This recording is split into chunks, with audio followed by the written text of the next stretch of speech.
ನಮಸ್ಕಾರ ಎಲ್ರಿಗೂ. Welcome to Anasuya vlog Kannada.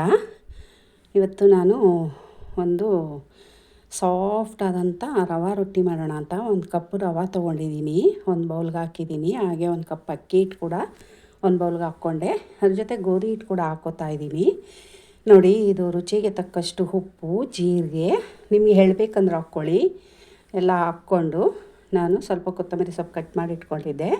ಈಗ ಜೀರಿಗೆ ಹಾಕ್ಕೋತಾ ಇದ್ದೀನಿ. ನೋಡಿ, ಒಂದು ಸ್ಪೂನಷ್ಟು ಜೀರಿಗೆ ಹಾಕ್ಕೊಳ್ಳಿ, ರುಚಿ ತುಂಬ ಚೆನ್ನಾಗಿರುತ್ತೆ. ಎಳ್ಳು ಕೂಡ ಹಾಕ್ಕೋಬೋದು, ಎಳ್ಳು ನನ್ನ ಹತ್ರ ಇರಲಿಲ್ಲ. ನೋಡಿ, ಕೊತ್ತಂಬರಿ ಸೊಪ್ಪು ಒಂದು ಹಿಡಿಯುವಷ್ಟು, ಹಾಗೆ ಸ್ವಲ್ಪ ಒಂದು 5-6 ಎಲೆ ಕರಿಬೇವಿನ ಸೊಪ್ಪು ಕೂಡ ಕಟ್ ಮಾಡಿ ಇಟ್ಕೊಂಡಿದ್ದೆ. ಒಂದೇ ಒಂದು ಮೆಣಸಿನ್ಕಾಯಿ ಹಾಕಿ, ನಾನು ನಿಮಗೆ ಖಾರ ಬೇಕಂದ್ರೆ ಹಾಕ್ಕೊಳ್ಳಿ. ನಾನು ಒಂದು ಮೆಣಸಿನ್ಕಾಯಿ ಹಾಕಿದ್ದೀನಿ, ಒಂದು ಸಣ್ಣ ಮೀಡಿಯಮ್ ಸೈಜ್ ಈರುಳ್ಳಿ ಹಾಕಿದ್ದೀನಿ. ಈ ಜೊತೆ ನೀವು ಕ್ಯಾರೆಟು, ಕ್ಯಾಬೇಜು, ಗೆಡ್ಡೆಕೋಸು ಎಲ್ಲ ತುರಿದು ಹಾಕ್ಕೋಬೋದು, ತುಂಬ ಚೆನ್ನಾಗಿರುತ್ತೆ ದೋಸೆ. ನಾನು ಇಷ್ಟೇ ಹಾಕ್ಕೊಂಡಿರೋದು: ಈರುಳ್ಳಿ, ಹಸಿಮೆಣ್ಸಿನ್ಕಾಯಿ, ಕೊತ್ತಂಬರಿ, ಕರಿಬೇವು.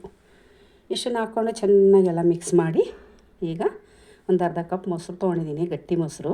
ಅದ್ರ ಅದೇ ಕಪ್ಪಿಗೆ ನೀರು ಹಾಕಿ 1 ಗ್ಲಾಸು. ಈಗ ಹಿಟ್ಟನ್ನು ಚೆನ್ನಾಗಿ ದೋಸೆ ಹಿಟ್ಟನದಕ್ಕೆ ಹದ ಮಾಡ್ಕೊಂಬರೋಣ ಬನ್ನಿ.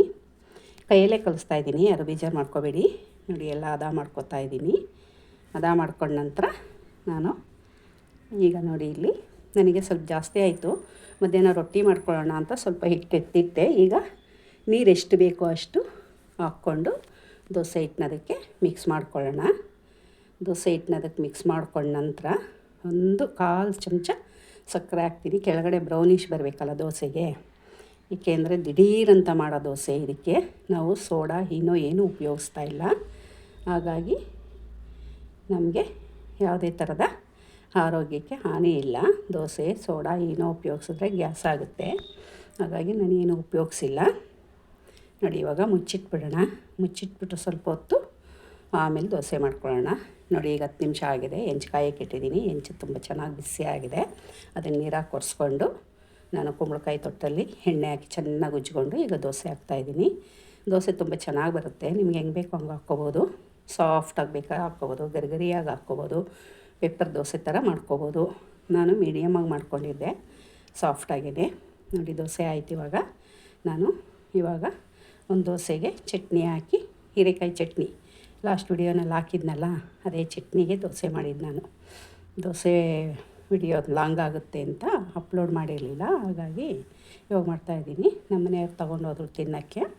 ಬನ್ನಿ, ಈಗ ಇನ್ನು ಉಳಿದಿರೋ ದೋಸೆಯಿಂದ ದೋಸೆ ಹಿಟ್ಟಿಂದ ಎಲ್ಲ ದೋಸೆ ಮಾಡ್ಕೊಬಂದ್ಬಿಡೋಣ. ತುಂಬ ರುಚಿಯಾಗಿತ್ತು.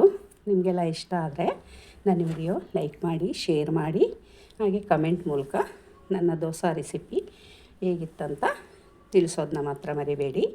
ಇವಾಗ ಹೊಸಬ್ರು ನೋಡ್ತಾ ಇದ್ದರೆ ಪ್ಲೀಸ್ ಸಬ್ಸ್ಕ್ರೈಬ್ ಮಾಡ್ಕೊಂಡು ನೋಡಿ. ಈಗಾಗಲೇ ಸಬ್ಸ್ಕ್ರೈಬ್ ಮಾಡ್ಕೊಂಡು ನೋಡ್ತಾ ಇರೋರಿಗೆ ತುಂಬ ಹೃದಯದ ಧನ್ಯವಾದಗಳು. ನೋಡಿ, ಎಲ್ಲ ದೋಸೆನೂ ನೋಡಿ, ಇದು ಸ್ವಲ್ಪ ಹೆಂಚು ಬಿಸಿ ಆಯಿತು ತುಂಬ, ಹಾಗಾಗಿ ದೋಸೆ ಸ್ವಲ್ಪ ಒಂದು ಸೈಡ್ ಕಚ್ಕೊಂಡಿದೆ. ಏನು ಪ್ರಾಬ್ಲಮ್ ಇಲ್ಲ, ಬಂತು.